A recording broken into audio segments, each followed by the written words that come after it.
Ano ang iba't ibang phases or stages ng hiring na dapat mong malaman para tumaas ang tyansa mong ma-hire? Sa hiring process kasi, take note nyo lang 'to sa mga magiging VA bookkeeper pa lang at saka nasa VA bookkeeping na or nasa virtual workspace na. Take note nyo 'tong hiring stages na ikukuwento ko sa inyo, i-she-share ko sa inyo ngayon. Kasi may different stages or phases ang hiring.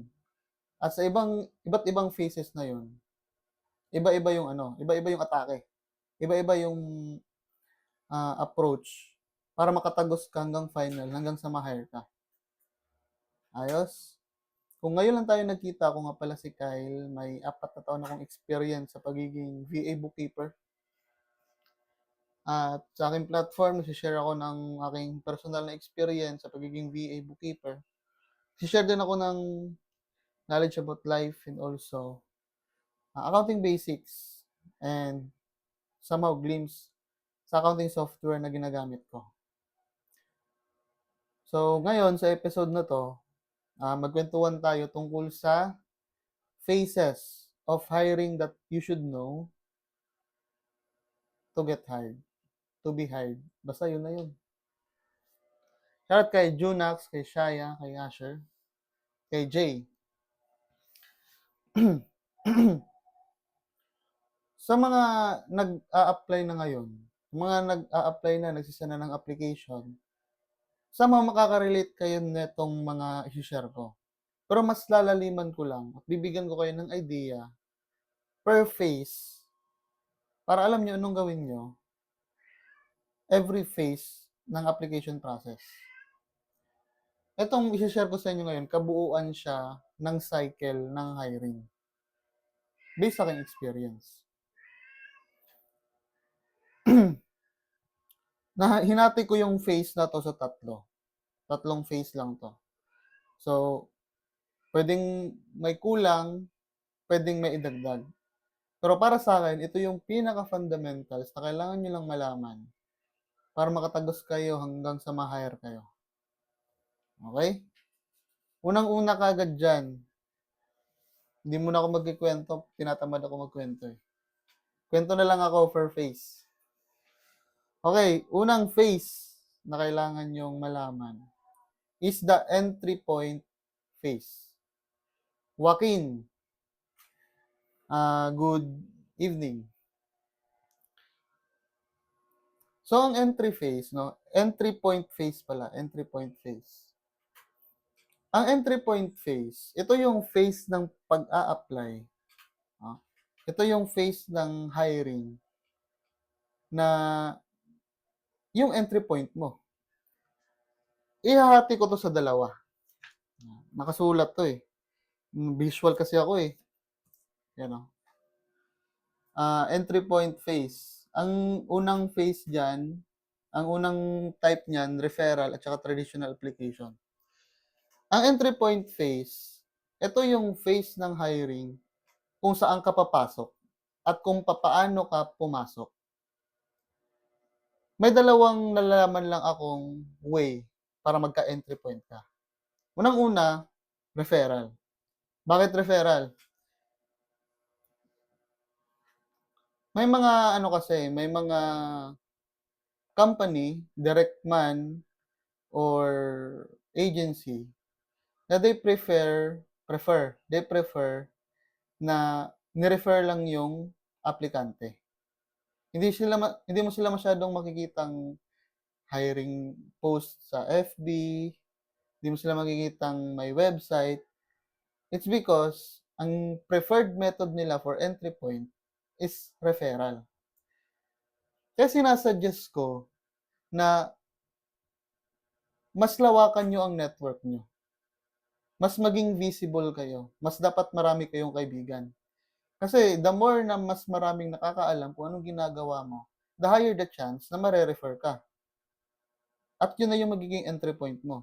At para sa akin, sa dalawa ha, sa referral at saka sa traditional application, referral ang may pinakamataas na chance na ma-hire ka. Referral. Alam niyo 'yan, alam niyo na 'yan na may concept na ganyan.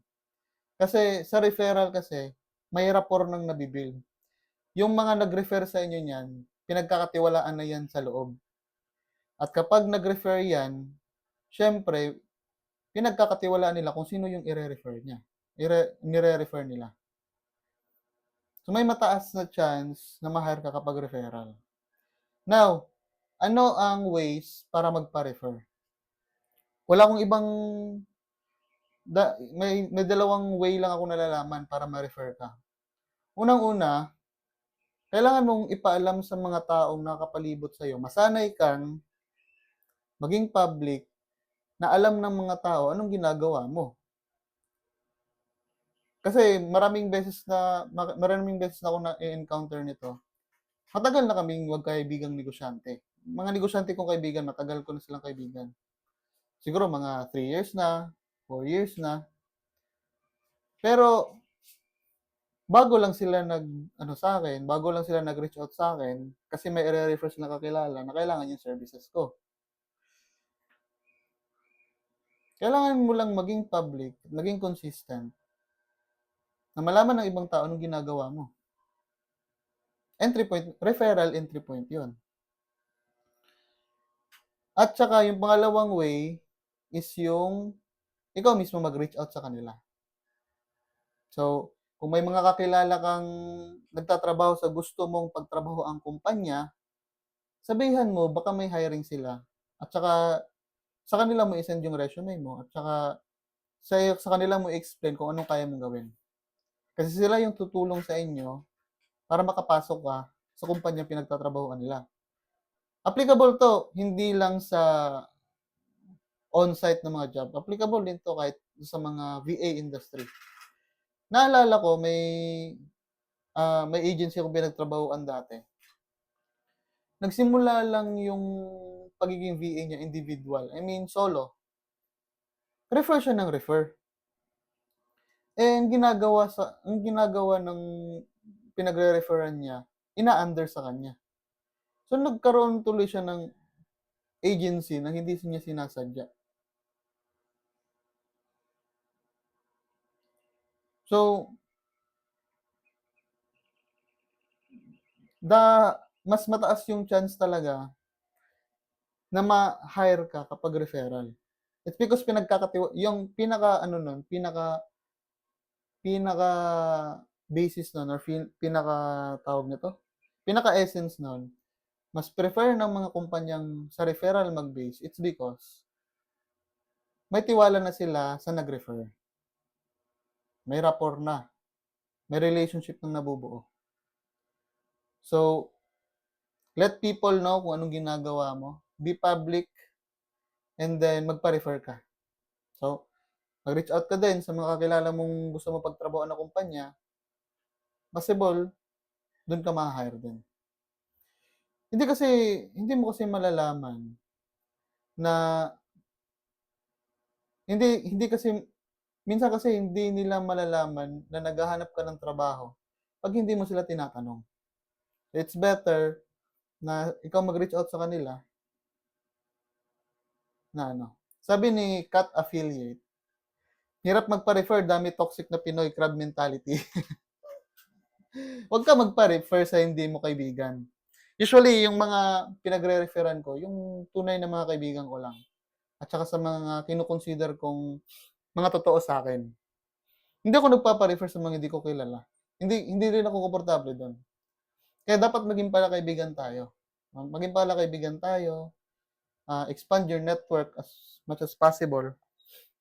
Kasi the more na wina-widen mo yung network mo, makikita mo rin kung sino yung mga taong willing kang tulungan talaga. Okay? Wag ma-trauma sa crab mentality, meron na 'yan. Kapag matu-trauma ka na niyan at saka aayaw ka na, wala talagang magre-refer sa'yo. Patibayan na lang ng loob. Okay? Yan yung entry point phase na referral. Now, sa traditional application, dito tayo medyo mababa ang chance na ma-hire. Bakit traditional eh? Minsan direct email, minsan may application form, pero minsan sa mga platforms like OLJ, Upwork, and anything. Now, hindi ko sinasabi na mas mababa yung chance ng traditional, hindi ka na ma-hire. Ang dami ko nang ang daming beses ko nang na-hire na traditional din. Mas marami nga lang yung referral. Pero maraming beses na ako na-hire sa traditional application. Ang client ko ngayon is one of the traditional application. Traditional application ko siya. At yung part-time ko naman ngayon, referral yon. So, ang traditional application, anong dapat gawin para makatagos ka? No? Yung sa referral kasi yung sa referral, halos walang effort yun. Kilala ka na eh. Alam ng tao kung anong ginagawa mo, anong credentials mo, or fit ka ba to work.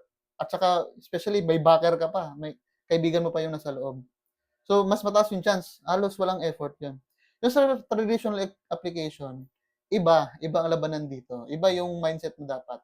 Kapag nag-traditional application ka, kailangan mong mang-clickbait. Yun yung pinaka-simple na term. Pinaka-layman's term ko. In what way mangki-clickbait? Mangki-clickbait ka in a way na sa resume mo. Sa traditional application na entry point phase ng hiring, kailangan mo galingan sa application letter or sa pag-send ng email at saka sa resume mo. Kapag nag-i-scan lang sila ng resume, isang isang scroll lang yan. Naghahanap lang yan ng keywords. Minsan AI na yung nag-i-scan ngayon to know that na qualified ka sa pinag-a-applyan mong job. Minsan, taong rekta basa na lang agad. Minsan, may mga keywords silang dapat mong ilagay sa email para i-consider yung application mo.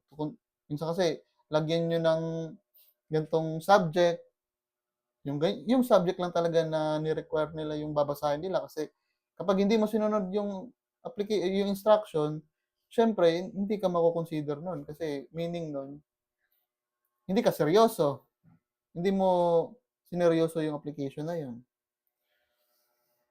So, sa traditional application, kailangan maging magaling ka sa writing.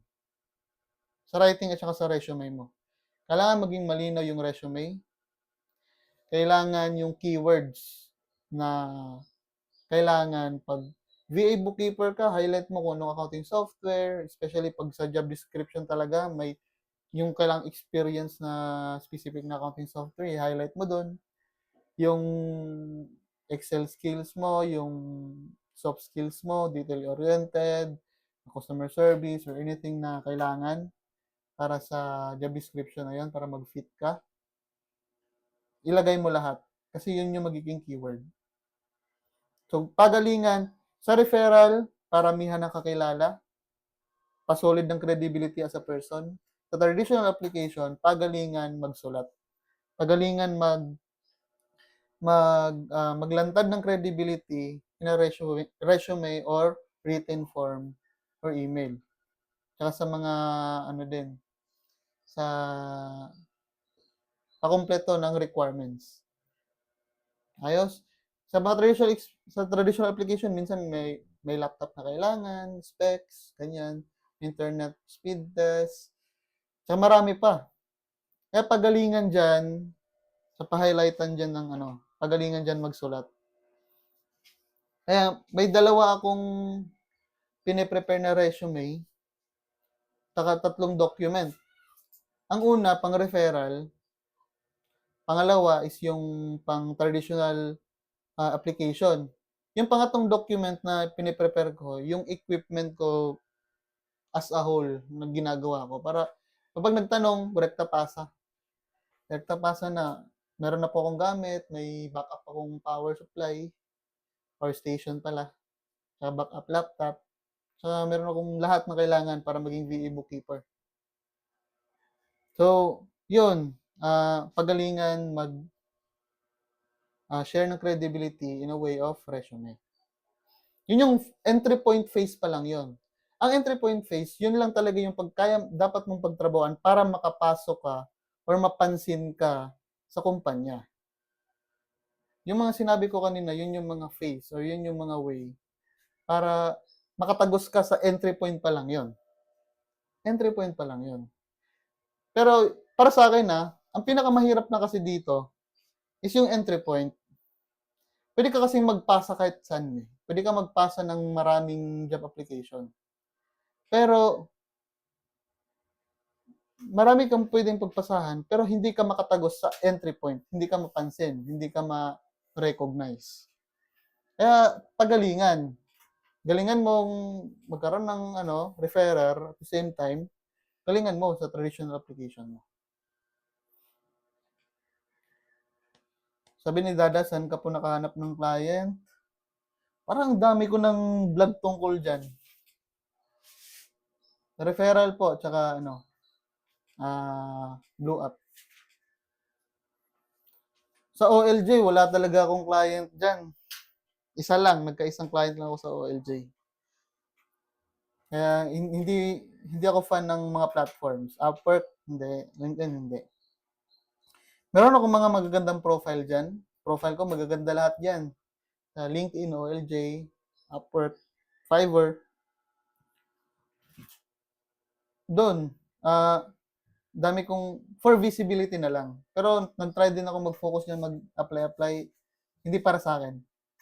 Paano po sa Blue Up, search ka lang ng job na pinahanap mo, tapos send ka ng email. Ano lang kasimple yung ginagawa ko. Now, ano ang second phase ng hiring na dapat mong harapin? Yun yung alignment phase. Alam nyo ba yung alignment phase? Ito yung phase na tinatawag kong, sa entry point kasi, parang nang clickbait ka lang doon. Uy, pansinin nyo ako. Ito yung application ko. Napansin ka nga. Now, kailangan mo nang sa second phase, kailangan mong i-align yung values mo, yung experience mo. Kailangan mong iparamdam sa kanila na fit ka talaga to work sa company nila. Alignment phase. Dito yung usually yung orientation. Orientation na ganito yung company namin, ito yung pay namin, ito yung work culture namin. Lahat, ilalatag nila yan lahat. Paglatag nila dyan, yung magre-reflect ka kung kaya mo ba. Kaya mo bang may time tracker? Kaya mo bang mag-work ng walang nagbabantay sa'yo? Kaya mo ba may nag-i-screenshot sa PC mo every 5 minutes, inactivity, tsaka yung lahat ng mga dapat mong malaman sa isang kumpanya, dito kayo nag-a-align. Kaya tinatawag ko itong alignment phase. Kasi dapat magka-align yung gusto mo at saka gusto nila. Gusto mo at saka yung standards nila. Kasi kapag gusto mo ng flexibility, gusto mo lang freelance, tapos ang pinag-applyan mo, naghahanap pala ng full-time at may time tracker pa, tsaka may screenshot pa, hindi na kayo nagka-align nun. At hindi ka rin magiging masaya kapag nagtrabaho ka sa isang setup na hindi mo naman gusto. Kaya dito na tayo mag-a-align. Dito, paano na lang, pa-adjustin na lang, no? Mag-a-adjust ka na talaga. Or, depende din naman kung may mahanap kang company na nag-fit sa values at saka sa work style mo. Dito sa alignment phase, anong kailangan mong gawin? Kung gusto mo talagang magkatrabaho na at wala kang specific ngayon na work style, ang pinaka-mindset mo lang dito, at least you are willing na mag-adjust for the company. Yun lang mindset mo. Yun lang mindset mo. Kailangan graveyard, may time tracker, full-time. Ang rest day is Saturday, Sunday. Dapat mag-submit ng tamang documents kapag hindi makapag-work, hindi yung formality, corporate setup. Lahat yon dapat mo sundin. Ikaw naghahanap ng trabaho eh. Ikaw may kailangan sa kanila eh. Kailangan mong gawin kung anong standards nila. Parang magiging ka lang, employer pleaser. Kung anong gusto ng employer, yun yung sundin mo. Anong gusto ng client mo, yun yung sundin mo. Kasi yun talaga, yung alignment phase. Kailangan mo iparamdam sa kanila na you are willing to adjust for the company. Because hindi mag-a-adjust ang company para sa'yo. Kaya nga may alignment phase.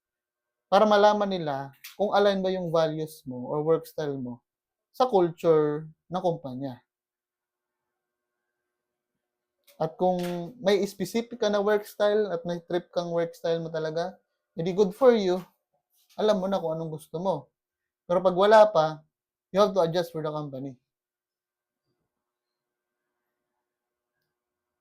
May ano, may dalawang scenario ako nitong may dalawang scenario akong na-experience when it comes sa alignment phase.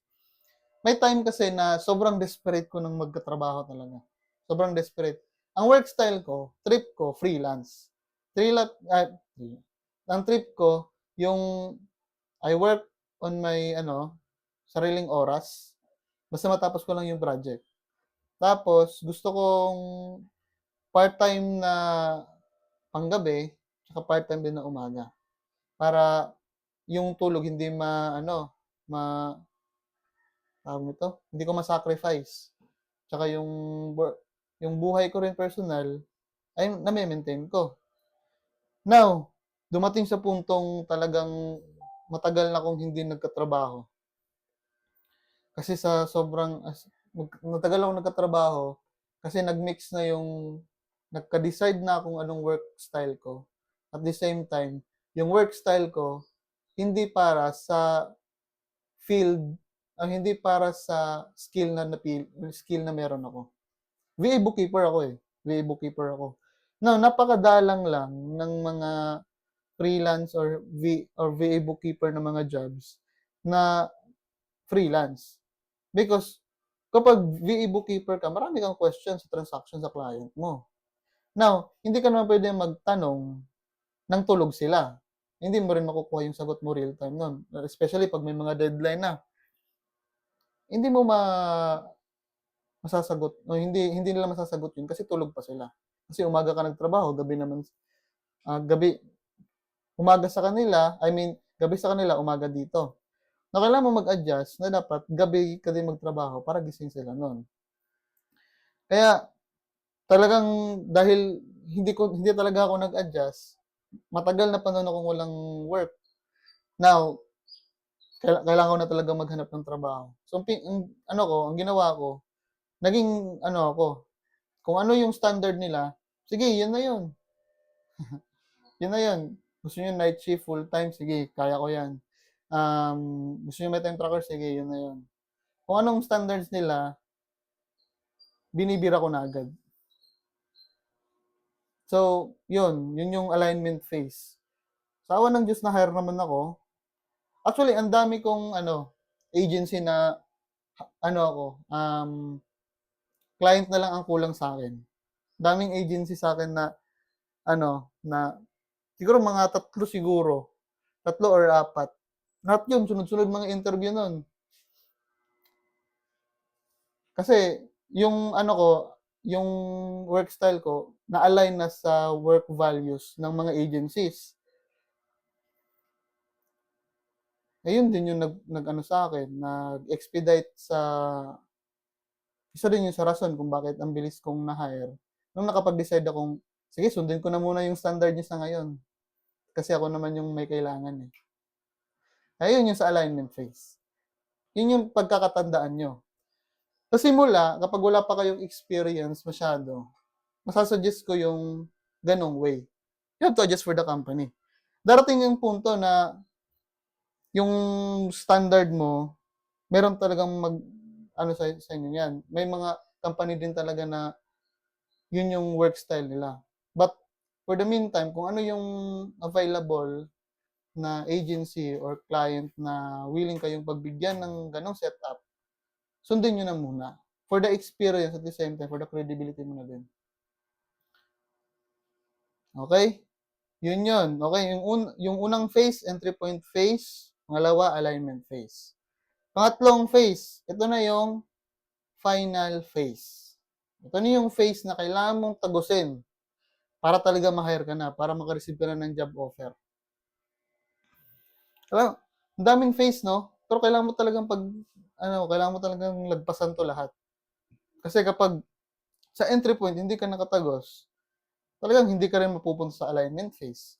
Pag hindi mo rin napasa yung alignment phase, hindi ka rin tatagos sa final phase. Kaya kailangan lahat ng phase matagos mo, maipasa mo. Yung final phase naman is dito na yung maraming technical.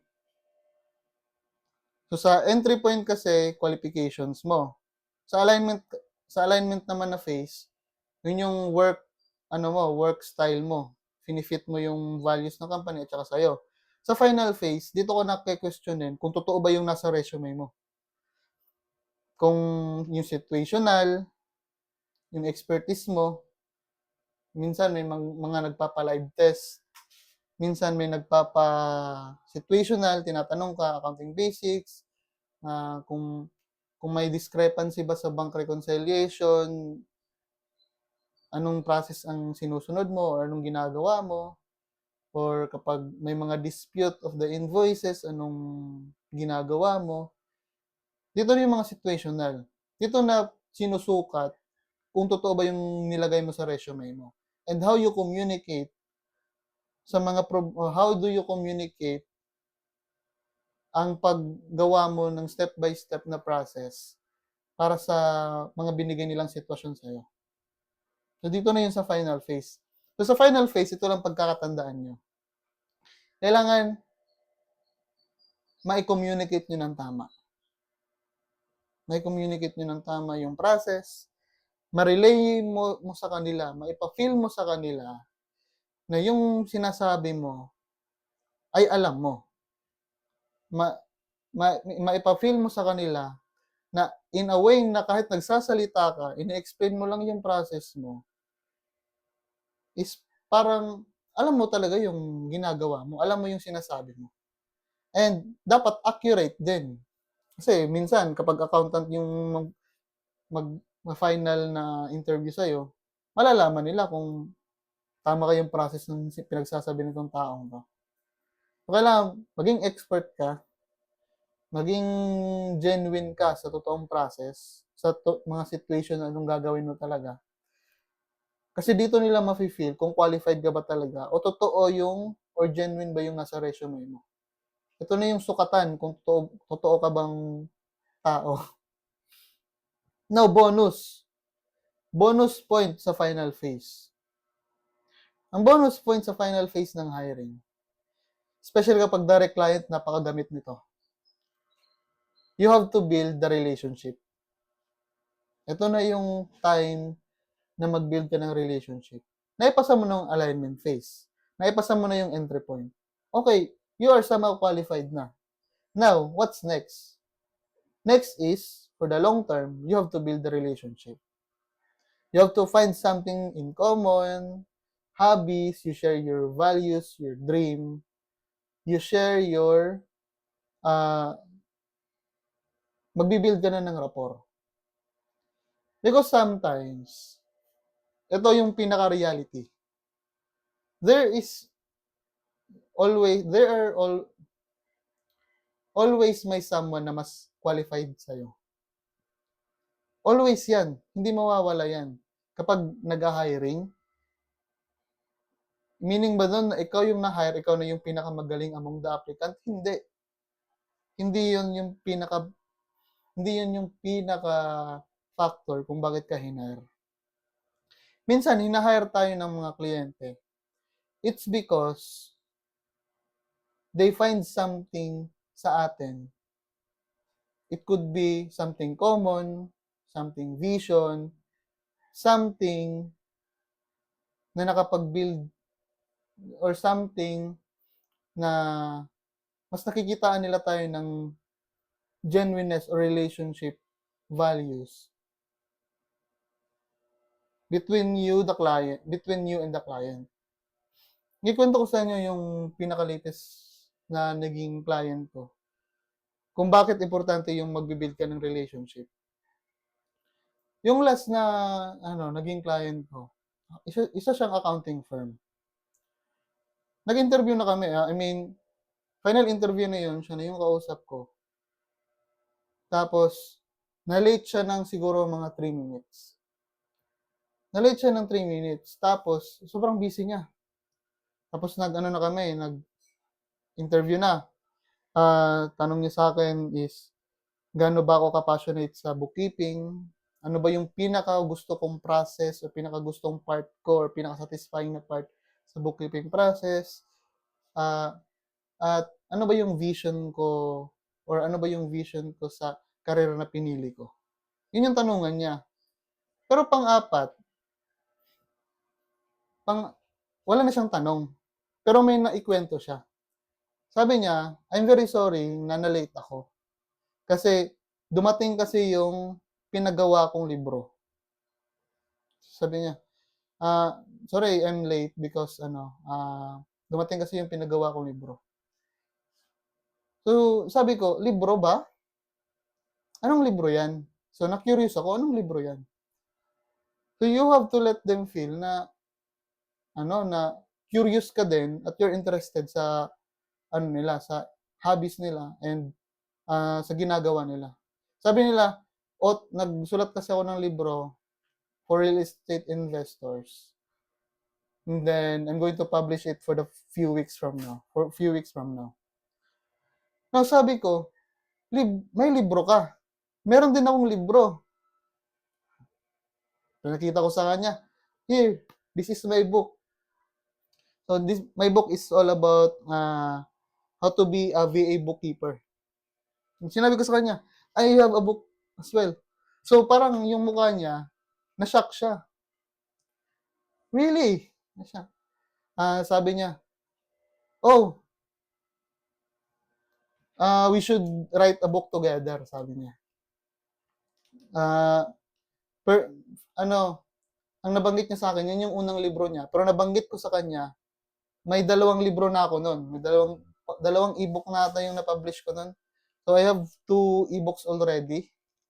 And then, I publish it on the Google Play Store. And then, siningit ko na din na I do content creation, I have community for BA bookkeepers, and my dream is something like that. And then, ikwento niya na nagko-content din siya. Ayun. Di naging magkaibigan kami. Hindi ko lang siya naging kaibigan. Naging client ko pa siya. At so far, siya yung pinaka-ideal na client ko na nakatrabaho ko.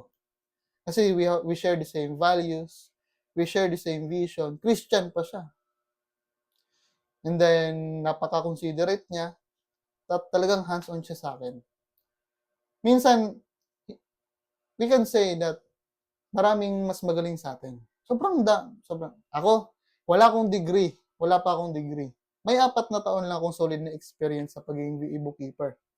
Pero, kung may mga taong may 10 taong experience, tapos may degree pa, CPA pa.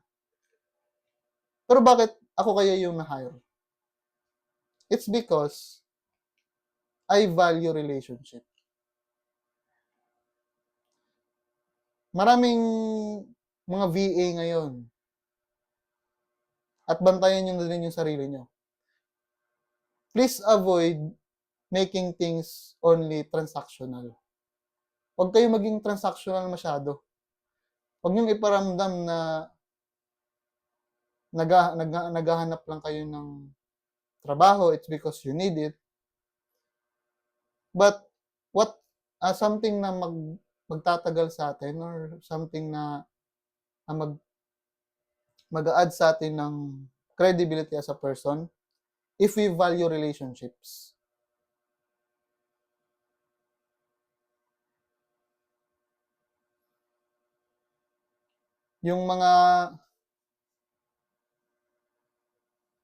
Kaya, alam nyo ba kung bakit mas mataas yung chance na ma-hire yung referral sa entry point? It's because of the relationship. Sa era natin ngayon, sobrang daming magaling, sobrang daming qualified, sobrang daming, ah, sobrang daming taong marami ang alam. Pero paunti ng paunti, ang mga taong willing na magdigdip sa'yo together in a way of relationship, personal relationship. Ang daming qualified pero pekeng tao. Pero meron din namang sakto lang, pero may puso. Mas gusto kong makipagtrabaho sa mga taong totoo at meron kayong common values. Kasi same kayo ng principle, you share the same values. You have relationship already. Kaysa ba naman you work on someone na magaling nga, pero wala kayong relationship. You can trust full on them because you don't trust them because wala kayong relationship. Wala kayong nabibuild na something together. For me, what keeps us going or what keeps us separate sa qualified at saka sa hindi is about the genuineness. Pinaniniwalaan ko bakit may mga beginner pa rin na naha-hire ngayon. It's because clients can feel if you are true or not. If you are genuine or not. Ayun yung tandaan nyo. Phases of hiring that you should know to get hired. Ang pinaka-goal, to build relationship. Because it's better to work sa client na may common values kayo kaysa sa client na malaki yung pasahod pero taliwas naman yung values niyo sa bawat isa. Itong bagay na to bawal mo gawin pero yun yung business niya. Pero malaki siya magbayad sa'yo. Siguro, pwede kang magstay depende sa values mo. Pero ako, I prefer working with someone na I have relationship with, at the same time, we share the same values. Because I am planning to work on someone's dream in long term. And in order for us to work in long term, kailangan may same values tayo. Kasi yun yung magiging tiebreaker niya. Ayos? Yun yung phases of hiring that you should know to get hired. I-upload ko to sa Red App para mabalikan nyo. So, phases is entry point phase, alignment phase, at saka yung final phase. Ayos? Maraming salamat sa pakikinig at see you sa ating susunod na live. Good night sa inyong lahat. Bye.